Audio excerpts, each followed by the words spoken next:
Hi guys, welcome back to mister ice hour. இன்னைக்கு நம்ம ஒரு உண்மை கதையை தான் படமாக பார்க்க போகிறோம். ஸோ இது ஒரு பொண்ணை பற்றின படம். படம் பேர் என்னன்னு பார்த்தீங்கன்னா மிராக்கிள் ஃப்ரம் ஹெவன். ஸோ 2007 தான் இந்த படம் ஸ்டார்ட் ஆகுது. ஒரு 10 வயசு பொண்ணு பார்த்தீங்கன்னா திடீர்னு ஒரு நாள் வயிறு வலிக்கின்ற மாதிரி ரொம்பவே துடிச்சு போகிறா. அந்த பொண்ணுடைய லைஃப் மட்டும் இல்லை, அவளுடைய ஃபேமிலியும் அந்த டேல இருந்து ஃபுல்லாக சேஞ்ச் ஆகிடுறாங்க. எல்லா டாக்டரும் ஹீரோயின் வந்து பழைக்க மாட்டான்ற மாதிரி கைவிட்டுறாங்க. ஸோ இது ஒரு ரேரான டிசீஸ் போல. ஸோ கஷ்டன்ற மாதிரி சொல்கிறாங்க. அந்த பொண்ணுக்கும் நம்ம சாக போகிறோம் அப்படின்றது கன்ஃபார்ம் ஆகுது. ஆனால் அடுத்த ஒரு விஷயம் நடக்குது, அது எல்லாத்துக்கும் பெரிய சாக்கா இருக்குது. அது என்னது, அந்த பொண்ணு பொழைச்சாலா இல்லையா, கடைசியில் அவள் என்ன ஆனான்றத சொன்ன படம் தான் இது. அதாவது உண்மையாக நடந்த ஒரு கதை இது. ஸோ ஸ்டார்டிங்லேயே டெக்சாஸ்ன்ற ஒரு சிட்டியை தான் காட்டுறாங்க. அதுலேயும் ஹீரோயினோடைய வீடு வந்து அவுட்டரில் தான் இருக்குது. ரொம்பவே அமைதியான இடம், நிறைய அனிமல் இருக்கிற இடம். ஸோ ஹீரோயின் இவங்க தான், இவங்க பேர் ஆனா. இவங்களுக்கு 2 சிஸ்டர்ஸ். ஹீரோயினோடைய அம்மா பேர் கிறிஸ்டி, அப்பா பேர் கெவின். ஸோ இவங்க ஃபேமிலி வந்து ரொம்பவே ஹாப்பியாக சந்தோஷமாக தான் டெய்லி லைஃப்பை வாழ்ந்துட்டு வராங்க.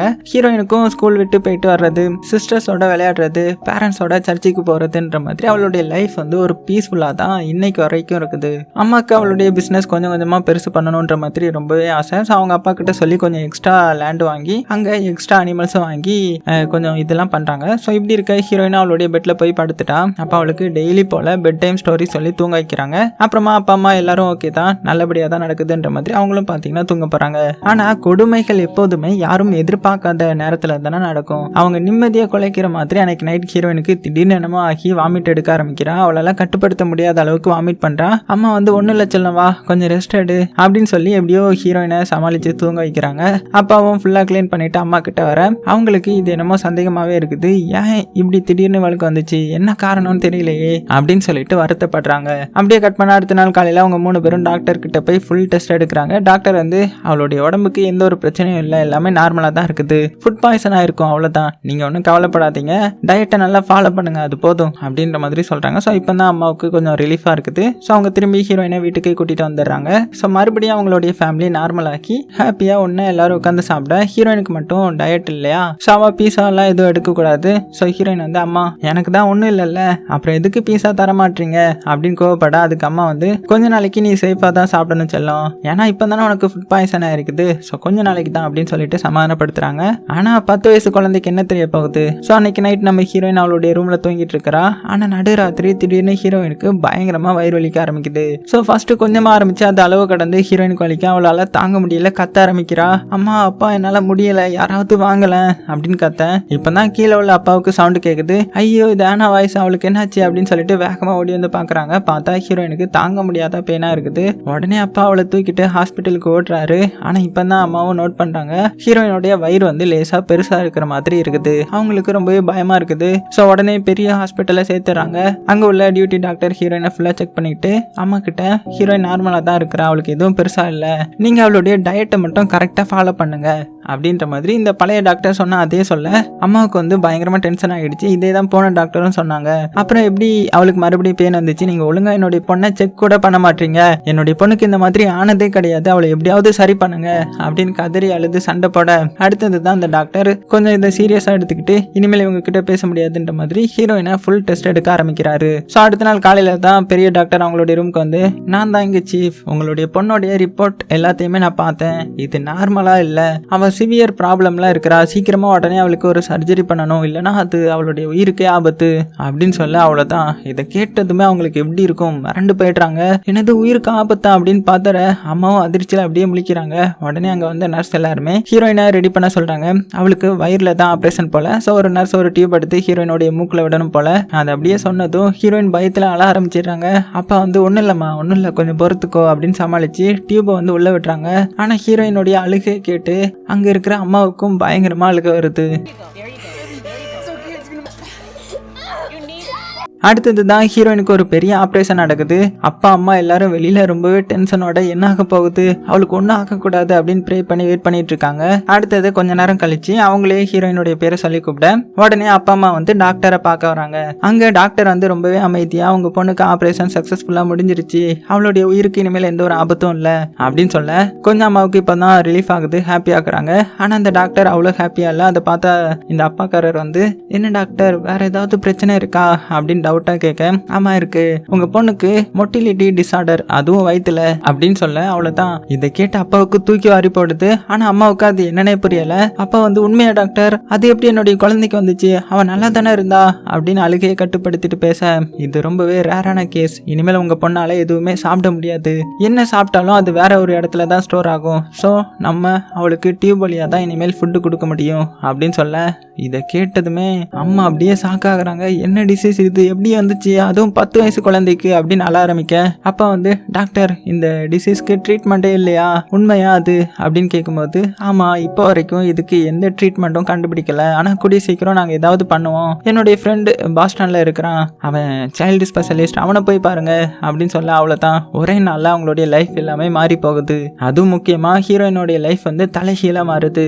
சந்தோஷமா சிஸ்டர் கூட விளையாடிட்டு இருந்த பொண்ணு இப்போ ஒரு பேஷண்டா, அதுவும் இருக்க போராடுற ஒரு பொண்ணா மாறிட்டா. அவளால இப்போ எதுவுமே யோசிக்க முடியல. ஹீரோயினும் கொஞ்ச நாள்ல டிஸ்சார்ஜ் ஆகி அப்படியே வீட்டுக்கு வந்துடுறாங்க. ஸோ அவளை ஃபுல்லா அம்மா தான் டேக் கேர் பண்ணி பாக்குறாங்க. அவளுக்கு சாப்பாடுன்னு ஒண்ணுமே கிடையாது, எல்லாமே டியூப்ல தான். அம்மாவா டியூப்ல சாப்பிட்ட முடிச்ச உடனே அவங்களே ஹீரோயினுடைய மூக்குல இருந்து அந்த டியூபை அப்படியே எடுத்துருவாங்க. ஆனா ஹீரோயினுக்கு இது பெரிய கஷ்டமாவே இருக்குது. ஹீரோயினுடைய பழைய லைஃப் எங்கேயோ தூரமா இருக்கிற மாதிரி அவளுக்கு பட்டுது. ஒரு தடவை ஹாஸ்பிட்டல் அட்மிட் ஆகிட்டு வந்துட்டா அவங்களுடைய லைஃப் அப்படியே மாறிடும் போல. அப்படிதான் நம்ம ஹீரோயினுடைய லைஃப்பும் பார்த்தீங்கன்னா இப்போ ஒரு பேஷண்ட் மாதிரியே மாறிட்டாங்க. ஹீரோயினுக்கு இன்னொரு பிரச்சனை என்னன்னா, அவளுடைய வயிறு வந்து இப்போ ரொம்பவே பெருசா வந்துருச்சு. அம்மாவும், செல்லம் உனக்கு பிடிச்ச ட்ரெஸ்ஸை நான் போட்டு விடவா அப்படின்னு ட்ரை பண்ணா பார்த்தா அது ஹீரோயினுக்கு காணவே மாட்டேங்குது, அவ்வளோ பெருசா வயிறு இருக்குது. ஸோ வேற ட்ரெஸ் தான் அம்மா கஷ்டப்பட்டு போட்டு விட்டுறாங்க.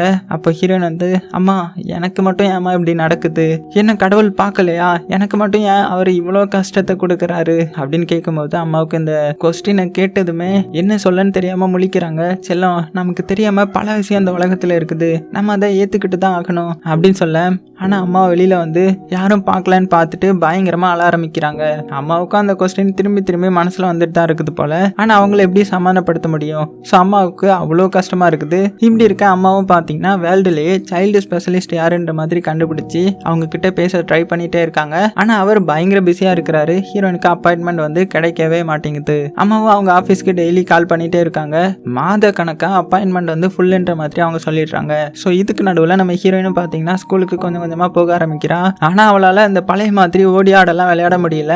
உடம்பு அவ்வளோ டயர்டா இருக்குது. ஹீரோயினால யாருக்கிட்டையும் ஹாப்பியா பேசக்கூட முடியல. ரொம்பவே டிப்ரெஷன்ல தான் நம்ம ஹீரோயினுடைய வாழ்க்கையே டெய்லி போயிட்டு இருக்குது. அப்படியே கட் பண்ணா இங்க அம்மாவுக்கு அந்த ஸ்பெஷலிஸ்ட் டாக்டரை பார்க்காம இருக்கவே முடியல. என்னடா இது, அவங்க அப்பாயின்மெண்ட் தரவே மாட்டாங்க, நம்ம குழந்தைக்கு வேற என்ன நோய் இருக்குன்னே தெரியல, அவளை காப்பாற்ற முடியாதுன்னு வேற சொல்றாங்களே அப்படின்னு வருத்தப்பட, ஸோ அம்மாவே பார்த்தீங்கன்னா வேகமா அந்த பாஸ்டனுக்கு ஃபிளைட் புக் பண்ணி ஹீரோயினும் அவங்க மட்டும் நேராக போய் அவரை பார்ப்போன்ற மாதிரி கிளம்புறாங்க.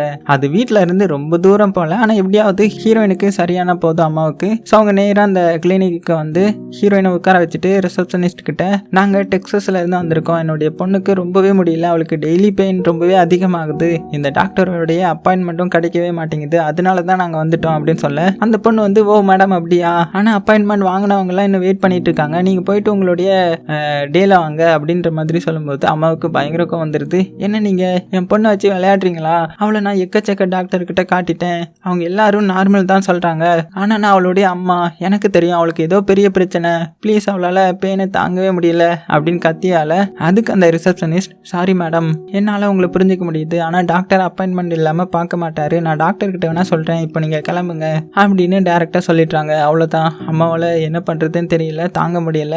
இவர் தான் இருக்கிறதுலயே பெஸ்டான டாக்டர், ஆனா பார்க்கவே முடிய மாட்டேங்குது, அப்புறம் எப்படி நம்ம குழந்தை சரியாகும் அப்படின்னு உடஞ்சி போய் ஹீரோயினை கூட்டிட்டு அங்கிருந்து கிளம்புறாங்க. அப்புறமா அம்மா வந்து நேரா ஒரு ஹோட்டலுக்கு ஹீரோயினை கூட்டிட்டு வராங்க. அவங்க ரெண்டு பேருக்குமே இது ஒரு ஏமாற்றமாவே இருக்குது. ஹீரோயினுக்கு லைஃப் போச்சு, இனிமேல் நம்ம லைஃப் இப்படிதான், ஒரு பேஷண்ட் வாழ்க்கை தான் வாழணும் அப்படின்னு வந்துட்டாங்க. ஆனா அம்மாவுக்கு எப்படியாவது ஹீரோயினை பழைய லைஃப்க்கு கொண்டு வரணும்ன்ற மாதிரி ஏங்கிட்டு இருக்காங்க. ஸோ இப்படி இருக்க இவங்க ரெண்டு பேருடைய மூஞ்ச பார்த்த அங்க உள்ள ஒரு வெயிட்டர் பொண்ணு, என்ன காய்ஸ் ரொம்பவே சோகமா இருக்கீங்க, அதுவும் இந்த ஊருக்கு வந்து இங்க என்னெல்லாம் இருக்குன்னு தெரியுமா, நான் வேணா உங்களுக்கு சுத்தி காமிக்கவா அப்படின்ற மாதிரி சொல்ல, திடீர்னு இந்த ஸ்ட்ரேஞ்சர் பொண்ணு வந்து இவங்க கிட்ட பேசுறதுனால அவங்களுக்கு இப்போ கொஞ்சம் ரிலீஃபா இருக்குது. அதுவும் அவங்க ரெண்டு பேருக்கும் இந்த மாதிரி ஒரு அன்பான வார்த்தை தானே தேவைப்பட்டுச்சு. ஸோ அவங்க மூணு பேரும் சிட்டியை ஃபுல்லா சுத்தி பார்க்க வெளியில கிளம்புறாங்க. ஃபர்ஸ்ட் அவங்க ஒரு அக்வாரியம் போறாங்க. ஸோ வழியிலேயே அம்மா எல்லா ப்ராப்ளத்தையும் அந்த ஸ்ட்ரேஞ்சர் பொண்ணு கிட்ட சொல்றாங்க. அங்க ஹீரோயினுக்கு செம சாக்கா இருக்குது. ஏன்னா ஹீரோயின் ரொம்ப நாளா இந்த மாதிரி ஒரு இடத்துக்கு வரணுன்ற மாதிரி தான் ஆசைப்பட்டு இருந்திருப்பான். ஸோ அவளுக்கு சந்தோஷமா இருக்குது, எல்லா ஃபிஷ்ஷையும் பார்த்து என்ஜாய் பண்றா. அடுத்தது பார்த்தீங்கன்னா அவங்க மியூசியம் போகிறாங்க. முன்னாடி விட கொஞ்சம் மந்த்ஸ்லேயே நம்ம ஹீரோயினுக்கு பார்த்தீங்கன்னா படிப்படியாக மெச்சூரிட்டி வந்துருச்சு. அவ்வளோ யோசிக்கிறா, லைஃப் அவ்வளோ விதமாக பார்க்குறா. ஒரு பெயிண்டிங்கையே நம்ம ஹீரோயினுக்கு வந்து அவ்வளோ ரசிக்க வைக்குது. ஸோ நியர் டெத் லைஃப் அப்படி தான் எல்லாத்தையும் சேஞ்ச் பண்ணக்கூடியது போல். ஸோ அவங்க மியூசியமில் இருக்கும்போது தான் அம்மாவுக்கு ஒரு கால் வருது. நீங்கள் தானே ஆனாவுடைய அம்மா, உங்களுக்கு அப்பாயின்மெண்ட் ஃபிக்ஸ் ஆகிடுச்சு, நாளைக்கு வந்து பாருங்க அப்படின்னு சொல்ல, எப்போ அப்படி ஒரு வழியாக டாக்டர் வந்து ஃப்ரீ ஆகிட்டாரு, நம்ம குழந்தைய பார்க்க போகிறோம் அப்படின்னு சொல்லிட்டு சந்தோஷமாக்குறாங்க. இப்படி இருக்கா அடுத்த நாள் காலையில் ஹீரோயின் அம்மா எல்லாரும் அந்த கிளினிக்கு போகிறாங்க. ஹீரோயினை உள்ளே கூட்டிகிட்டு போகிறாங்க. அது சைல்டு ஸ்பெஷலிஸ்ட்ன்றதுனால குழந்தைங்க தான் நிறைய இருக்காங்க. அதுலேயும் ஒருத்தர் கண்ணாடி போட்டுட்டு இருக்கிறாரு. அவர் தான் சைல்டு ஸ்பெஷலிஸ்ட் போகல, பேர் வந்து டாக்டர் நுர்கோ. ஸோ டாக்டரை பார்த்தா ஒரு ஜாலி டைப்பாக தான் இருக்கிறாரு. ஹீரோயினுடைய ஹார்ட்டில் ஸ்டெதஸ்கோப்பை வச்சு உள்ள யார் இருக்கா, உங்களுக்கு என்ன பிரச்சனை, என்ன பண்ணிட்டு இருக்கீங்க அப்படின்னு அவரே பேசி வர குழந்தைங்களை எல்லாத்தையுமே சிரிக்க வச்சு பேசுறாரு. அப்புறமா அந்த டாக்டர், அம்மா நீங்க கொஞ்சம் திடமா தான் இருக்கணும், ஆனாவுக்கு நாங்க இன்னும் நிறைய டெஸ்ட் பண்ணணும், உள்ள கேமரா விட்டுலாம் பார்க்கணும் அப்படின்ற மாதிரி சொல்ல, அம்மாவுக்கு எப்படியாவது ஹீரோயின் சரியான போதும் அப்படின்னு இருக்குது. அடுத்தது ஹீரோயினுடைய வயிற்றுக்குள்ள கேமராவை அனுப்பி ஃபுல்லா செக் பண்றாங்க. ஹீரோயினுக்கு அந்த டிசீஸ் தான்ன்றது சந்தேகமே இல்லை டாக்டருக்கு. அடுத்தது அம்மாவை தனியா கூப்பிட்டு, உங்க பொண்ணுக்கு அந்த டிசீஸ் தான் கன்ஃபார்மா இருக்குது, ஆனா அவ இனிமேல் ரொம்ப அலையக்கூடாது, இங்கேயே அவ ஒரு 6 மாசம் இருந்து ட்ரீட்மெண்ட் எடுக்கட்டும், இங்க நான் அவளை எப்படியாவது சரி பண்ண பாக்குறேன், உங்க பொண்ணு வெளியே தான் இப்படி இருக்கிறா, ஆனா உள்ள அவ்வளோ பெயின்ல இருக்கிறா அப்படின்னும் போது, டாக்டர் இது எப்படி வந்துச்சுன்னே தெரியல, நீங்க தான் எப்படியாவது என்னுடைய பொண்ணை காப்பாற்றணும் அப்படின்னு சொல்லி ரொம்பவே எமோஷனல் ஆகுறாங்க. ஸோ அடுத்தது ஹீரோயினுக்கு அங்கேயே ரொம்பவே க்ளோஸாக வாட்ச் பண்ணி இன்னும் நிறைய டெஸ்ட் ட்ரீட்மெண்ட்னு ட்ரை பண்ணிட்டு இருக்காங்க. அம்மாவும் பார்த்தீங்கன்னா அங்கேயே தான் தங்குறாங்க. அப்போ ஹீரோயினுடைய ரூம்மேட் பொண்ணு ஒருத்தி இருக்கிறா. அவளை பார்க்கவே ஹீரோயினுக்கு வித்தியாசமா இருக்குது. ஏன்னா அவளுடைய தலையில கொஞ்சம் கூட ஹேர் இல்லை. ஸோ அந்த சின்ன பொண்ணை நம்ம ஹீரோயினை பார்த்து, உனக்கும் கேன்சரா, எதுக்கு நீங்க வந்து இருக்கிற அப்படின்னு கேட்க, ஸோ அந்த பொண்ணுக்கு கேன்சர் போல.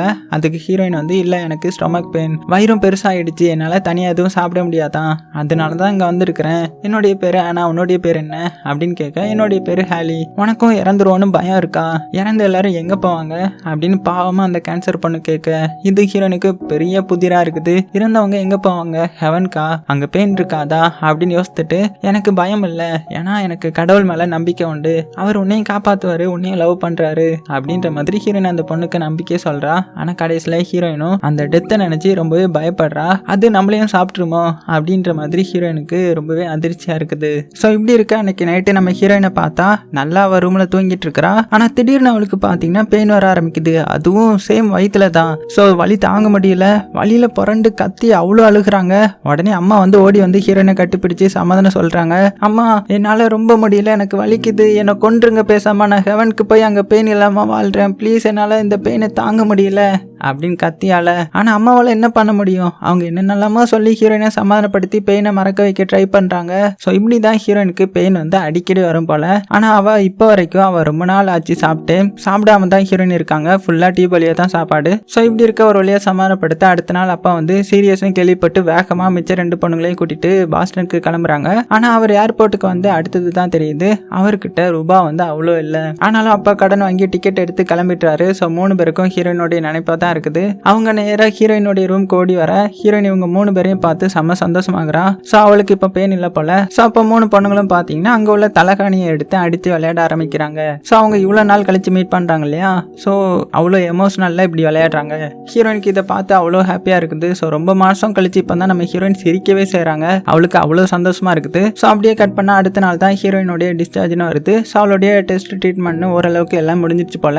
அப்போ டாக்டர் அம்மா கிட்ட, உங்கள் பொண்ணுக்கு சிவியராக இருக்குது இந்த டிசீஸ், இனிமேல் தான் நீங்கள் அவளை ஃபுல்லாக கேர்ஃபுல்லாக பார்த்துக்கணும், அவள் ஃபிசிக்கலாகவும் சரி சைக்கலாஜிக்கலாகவும் சரி ரொம்பவே ஸ்ட்ராங்காக இருக்கணும், அதுதான் இனிமேல் ஒரே ட்ரீட்மெண்ட். ஸோ ஒரு சைல்டு சைக்காட்ரியை போய் பாருங்க, அவளை ஹாப்பியாக வச்சுக்க ட்ரை பண்ணுங்க அப்படி இப்படின்ற மாதிரி நிறைய லாஸ்ட் அட்வைஸ் மாதிரி எல்லாம் அம்மாவுக்கு கொடுக்குறாரு. ஆனால் அந்த டாக்டருக்கும் ஹீரோயினை பார்த்து கஷ்டமாக தான் இருக்குது, அவளுடைய டிசீஸை இவரால் க்யூர் பண்ண முடியலன்னு சொல்லிட்டு. ஸோ இது ஒரு ரேரான டிசீஸ் போல. ஸோ ஹீரோயின் இன்னும் எவ்வளோ நாள் இருப்பான்ற மாதிரி டாக்டராலே சொல்ல முடியல. ஸோ ஹீரோயின் இனிமேல் ஹாஸ்பிட்டலில் இருக்கிறத விட ஃபேமிலி கூட லாஸ்ட் டைம் ஸ்பெண்ட் பண்ணுறது தான் பெஸ்ட்டுன்ற மாதிரி அனுப்பி விட்டுறாரு. அதுக்கப்புறம் ஹீரோயின் எப்போதும் போல வீட்டுக்கு வந்துடுறா.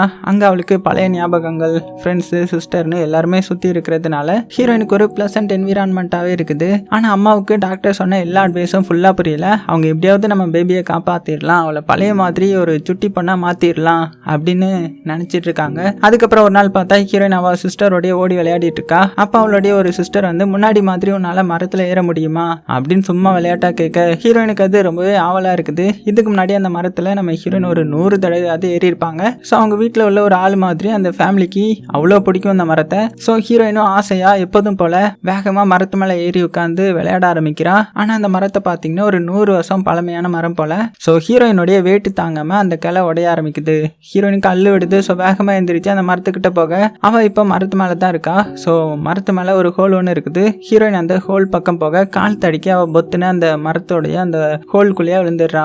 அவ்வளோதான். சிஸ்டர் இதை பார்த்து பயந்து போய் கத்த அம்மாவும் அப்பாவும் ஓடி வந்து பார்க்குறாங்க. அப்போ மரத்து மேலே ஏறி வேகமாக அந்த ஹோல்குள்ளே பார்க்க அது பார்த்தா 10 அடி ஆழம் போல இருக்கும் போல. ஸோ ஹீரோயின் எங்கே இருக்கானே தெரியல. அவள் உள்ளே இருக்கிற சைன் கூட அப்பாவுக்கு தெரியல. அப்பாவும் ஆனா எங்கே போன அப்படின்னு கத்தி கூப்பிட ஆனால் உள்ளே இருந்து ஹீரோயின் கிட்ட இருந்து எந்த ஒரு சைனும் வர மாட்டேங்குது. ஸோ அம்மாவுக்கு கொலை நடுங்கி போகுது. என் பொண்ணு எங்கே போயிட்டா, அவளை யாராவது காப்பாத்துங்க அப்படின்னு கதறி அழுகிறாங்க. உடனே அந்த இடத்துக்கு கொஞ்ச நேரத்துல நிறைய ஃபயர் ஃபைட்டர்லாம் வந்து நிறைய முன்னெச்சரிக்கையாக பண்ணுறாங்க. ஆனால் இப்போ வரைக்கும் ஹீரோயின் உயிரோட இருக்காளா இல்லையா அப்படின்னு ஒன்றுமே தெரிய மாட்டேங்குது. ஸோ அம்மாவுக்கு எப்படி இருக்குன்னு பார்த்துக்கோங்க. இப்போ தான் அவள் அவ்வளோ பெரிய டிசீஸ்ல இருந்து வீட்டுக்கு வந்திருக்கிறா. இப்போ இதுவரையா கடவுளை என்னுடைய பொண்ணை ஏன் இப்படி சோதிக்கிற, அவள் மேலே உனக்கு கருணையே இல்லையா அப்படின்னு அம்மா என்ன பேசுகிறாங்க என்ன பண்ணுறதுன்னு தெரியாமல் மரத்துக்கு அடிப்பகுதியில் கை வச்சு இப்போ ப்ரே பண்ண ஆரம்பிக்கிறாங்க. கூட அப்பா பக்கத்து வீட்டுக்காரங்க அப்படின்னு எல்லாரும் ஒன்றா வந்து ப்ரே பண்ணுறாங்க. ஆனால் இப்போவும் பார்த்தீங்கன்னா ஹீரோயின் கிட்ட இருந்து எந்த ஒரு ஆன்சரும் வர்ற மாதிரி இல்லை. இறந்துட்டா அப்படின்ற மாதிரி எல்லாருமே யோசிக்க ஆரம்பிச்சிட்டாங்க. கடைசியில் ஃபயர் ஃபைட்டர் உள்ள வந்து தலைகீழ இறங்கி ஹீரோயின் மேலே பெல்ட்டை மாட்டி வெளியில் தூக்கிட்டு வராங்க. ஹீரோயினை பார்த்ததுக்கு அடுத்தது தான் அம்மாவுக்கே நிம்மதியாக வருது. ஹீரோயின் ஃபுல்லாக மயக்கத்தில் இருக்கிறா. ஆனால் ஹீரோயின் மூச்சு விட்டுறா போல. ஸோ சாகலை இன்னுமே. அதனால எல்லாருமே ரொம்ப சந்தோஷப்படுறாங்க. கட் பண்ண அடுத்தது ஹாஸ்பிட்டல் தான் காட்டுறாங்க. அங்கே ஹீரோயினை செக் பண்ண டாக்டர் ஆனாவுடைய பேரண்ட் தானே நீங்கள், அவளுக்கு பெரிய ஆபத்து எதுவும் இல்லை. இது எனக்கே ஷாக்கிங்காக இருக்குது. அவள் உடம்புல எந்த ஒரு ஃப்ராக்சர் மேஜர் அடி அப்படின்னு எதுவுமே படலை. ஸோ எல்லாருமே ஒரு சின்ன அடி தான் அப்படின்னும் போது அம்மாவுக்கும் அப்பாவுக்கும் ஃபுல்லாக சந்தோஷம். ஸோ நம்ம குழந்தை வந்து உயிரோட தான் இருக்கிறா, அவளுக்கு பெரிய அடிப்படல அப்படின்னு சொல்லிட்டு ஸோ இதனாலேயே எமோஷனல் ஆகி அழ ஆரம்பிக்கிறாங்க. அதுக்கப்புறம் ஹீரோயின் அங்கேருந்து சீக்கிரமாக டிஸ்சார்ஜ் ஆகி வீட்டுக்கு வந்துட்டா. ஆனால் இப்போ ஹீரோயினுடைய உடம்பு முன்ன மாதிரி இல்லை, எல்லாமே சேஞ்ச் ஆன மாதிரி இருக்குது. அது ஃபர்ஸ்ட் வந்து அம்மா தான் நோட் பண்ணுறாங்க.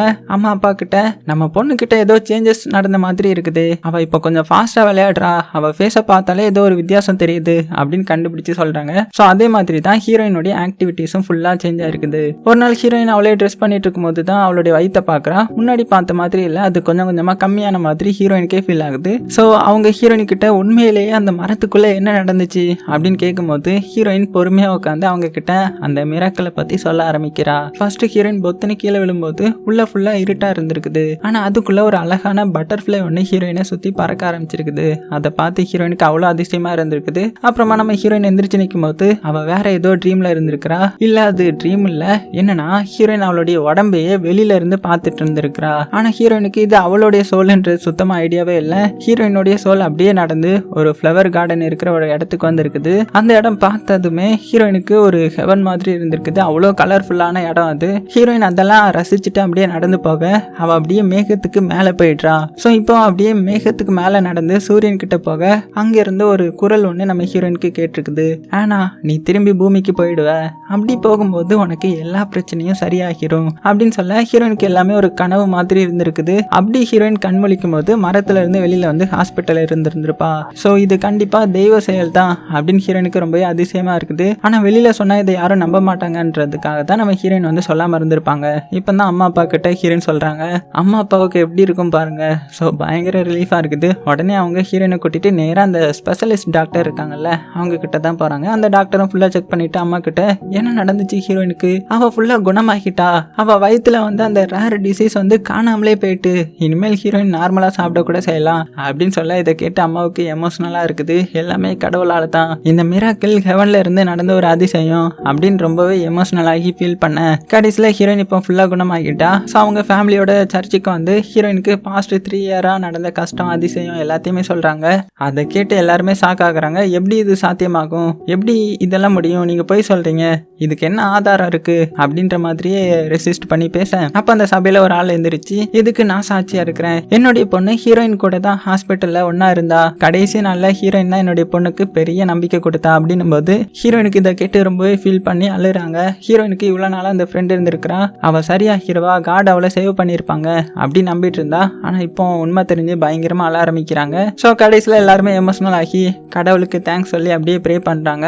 ஹீரோயின் பத்தின நியூஸ் வந்து வேர்ல்டு ஃபுல்லா வைரஸாக பரவி எல்லாருமே அவளை நோட் பண்ண ஆரம்பிக்கிறாங்க. கடைசி சீனில் ஹீரோயின் அவளுடைய ஃபேமிலி எல்லாருமே அந்த மரத்துக்கு கீழே உட்காந்து ஒன்றா சாப்பிட, அதுக்கு முன்னாடி அவங்க 5 பேரும் கை கோர்த்து கடவுளுக்கு தேங்க்ஸ் சொல்கிறாங்க. அவங்க ஃபேமிலியை காப்பாற்றினதுக்கும் அவங்களுக்கு கஷ்டம் கொடுத்தாலும் கைவிடாமல் இருந்ததுக்கும் அப்படின்னு நிறைய சொல்லி கடவுளுக்கு தேங்க்ஸ் சொல்ல அதோட இந்த ஃபீல் குட்டான படம் முடியுது. ஸோ இது ஒரு ரியல் ஸ்டோரின்றது நமக்கு படத்தை பார்க்கும்போதே தெரியுது. ஆனால் படத்தில் எந்த சீனுமே பார்த்தீங்கன்னா யதார்த்தத்துக்கு மேலே இல்லவே இல்லை. அவ்வளோ ரியாலிட்டியான படம். நம்ம லைஃப்பில் மிராக்கிள் எங்கேருந்து வரும்ன்றது யாருக்குமே தெரியாது. ஆனால் கண்டிப்பாக நம்ம லைஃபையே திருப்பி போடுற மாதிரியான ஒன்று நடக்க தான் செய்யும். அது இயற்கையால் கூட நமக்கு நடக்கும் போல். ஸோ ஹீரோயினுக்கு நடந்த மாதிரி நீங்கள் என்ன நினைக்கிறீங்க அந்த படத்தை பார்த்து அப்படின்றத மறக்காமல் கீழே கமெண்ட் பண்ண மறந்துடாதீங்க. படம் பிடிச்சிருந்துச்சுன்னா மறக்காமல் லைக் பண்ண மறந்துடாதீங்க. சேஃபாக இருங்க.